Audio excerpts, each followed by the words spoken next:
surgery is really the mainstay, and without a good surgery, radioiodine actually isn't particularly effective. During that first meeting, most of the patients already know that they have thyroid cancer. When they don't, then I have to spend a little bit more time explaining that it's not a death sentence, that it's a life changer, it's serious, but there's so many things a lot worse. By and large, in the hands of experienced surgeons, the risks of postoperative complications and issues are really going to be quite small. But as with any surgery, a real side effect to thyroid surgery.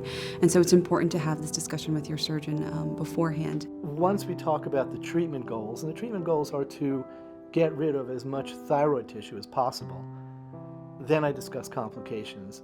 I think the most important thing in any person having thyroid surgery is to have an honest discussion with your surgeon about any symptoms that you notice before surgery, especially with respect to voice changes, and to know the risks of surgery and to know that you're comfortable with your surgeon doing the operation and caring for you afterwards. There's something to be said about being warned about an abnormality and waking up with it than not being warned and waking up with it, because at that point you don't trust your treating team anymore.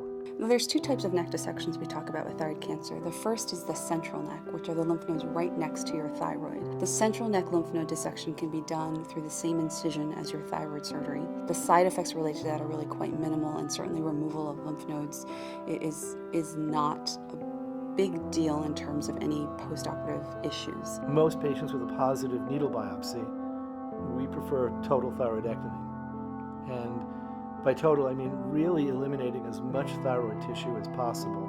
That's what determines it for me. I'm in my personal hands, I'm very comfortable taking out an entire thyroid, but if I don't have to, I'd rather not.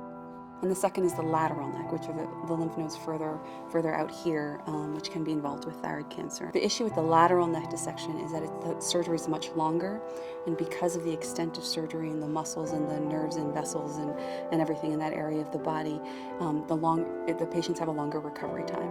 There's an issue about scar length. My feeling about thyroid surgery is if you're having thyroid surgery, most of the time it's because you're afraid it's a cancer. And if you're afraid if it's a cancer, then I would think that your fear of any cancerous disease should outweigh your appearance in every single way.